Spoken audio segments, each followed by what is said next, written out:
Исәнмесез, эфирда яңалыклар чыгарылышы, студияда Лилия Гатина, алга таба койбір темалар турында кыскача. Йомыркага бәйле шау-шу әзәйді, тик бәясе үзгәрмәде. Шолы кибетләрендә йомырка белән бәя ничек? Уеннар, биюләр һәм иҗат коллективлары чыгышлары шолда иске яңа елны билгеләп үттеләр.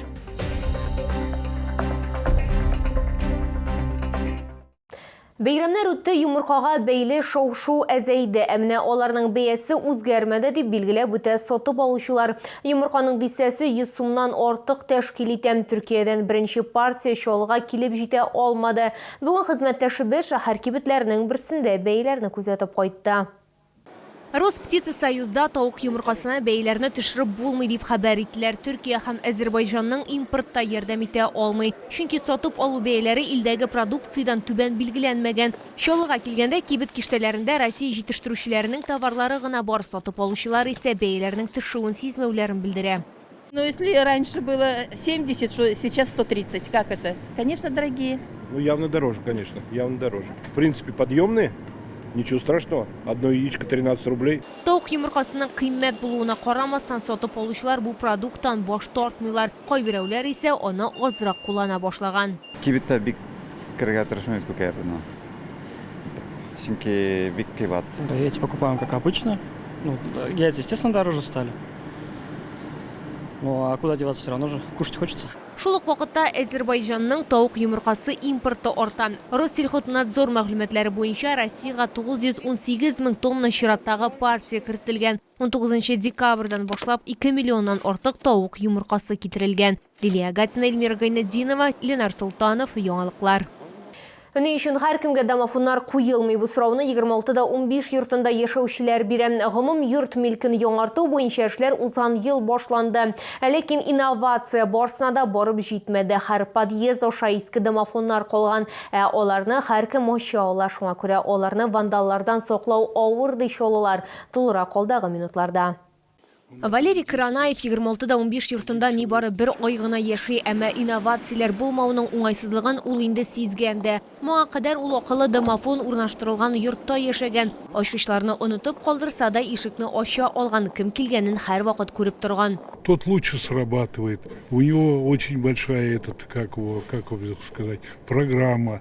Там и можно СОС нажать, потом вызвать даже чуть ли не медицинскую помощь можно вызвать. Естественно, у него больше возможностей, чем у этого, у старого. Георгий Калани да акыллы домофонның булмауына канәгатьсезлек белдерә. Через раз установлено. Раз подъезд, два подъезда. А причина в чем, никто не знает. Да и никто не выяснял причину. Хотя надо было. Почему так? Просто странно, что через раз, если везде устанавливать, наверное, весь дом должен быть обеспечен.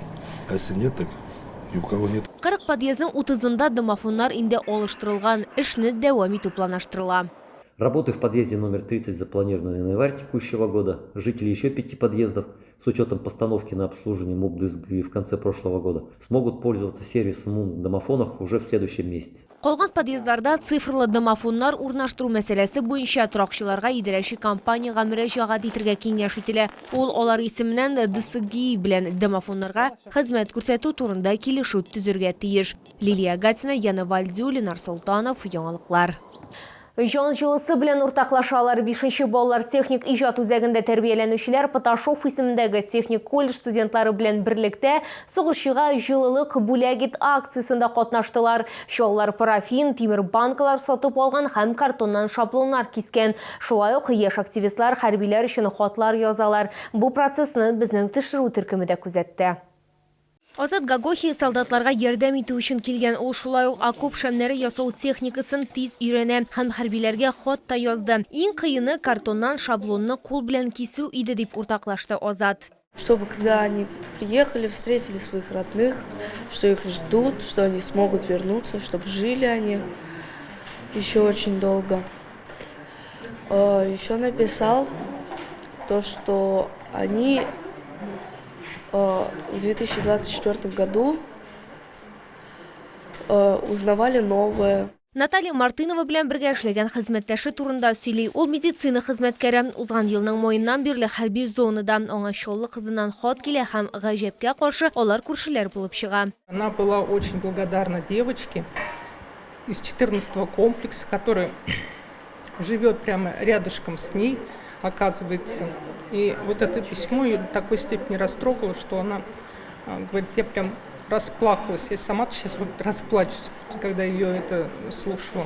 Шәм ясау җиңелрәк булып чыкты, чөнки күпчелек картон шаблоннар лазер станогында кисеп ясалган иде. Вручную очень долго. Это нужно обвести, вырезать, все это собрать. А здесь у нас точный размер, все идеально подходит. Когда окопная свеча у нас сгорает, остается только пустая банка.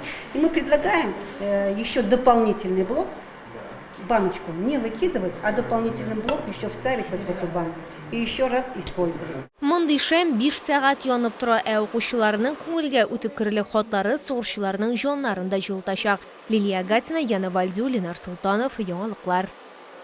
Бу ел көннәрендә Чаллыда иске яңа ел билгеләп үтелде. Чараларның берсе Азатлык мәйданында узды. Шәһәр халкы һәм кунаклары өчен уеннар, биюләр һәм иҗат коллективлары чыгышлары белән бәйрәм программасы әзерләнде. Иң кызыклы кадрлар безнең камера объективына да эләкте.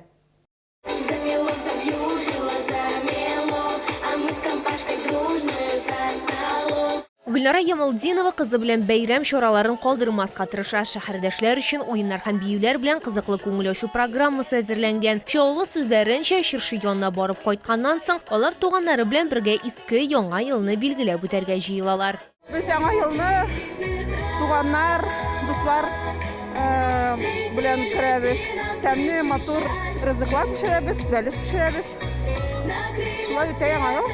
Күп кенә чаллар Азатлык мәйданына гаиләләре белән килгән, салкын һава торышы аларны куркытмаган. Чыршы янында халык күп иде. Кайбер шәһәрдәшләр билгеләп үткәнчә, бу яңа ел атмосферасына чумуның соңгы мөмкинлеге. Якын көннәрдә төп чыршыны сүтә башлаячаклар. Главная традиция, ходим на эту елку всегда 14-13 января, потому что 15 ее разбирают. До этого мы не успеваем посетить. Очень красиво здесь. В семейном кругу. Сейчас вот прогулка, потом за домашний стол. И как всегда, что у нас? Торт. Торт очень вкусный. Дети в Казани, мы здесь. Только с дедом встречаем. Чаллы халкы туңмасын өчен алар өчен шәһәрнең иҗат коллективлары чыгыш ясады. Күпләр исә аларга кушылып җырладылар һәм биеделәр.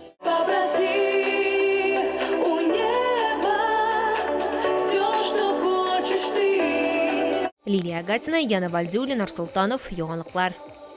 Бу сезгә җиткерәсе соңгы мәгълүматыбыз иде. Мин Лилия Гатина, сезнең белән сау булашам, исән-имин булыгыз.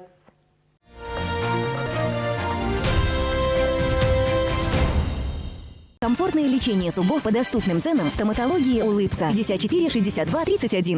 Неофлекс – фитнес-платформа для бесконтактной глубокой проработки внутренних органов и мышц тела. Ознакомительный сеанс бесплатный. Прием строго по записи. Телефон 952 047 0303. Наш адрес – Сюмбике, 17А.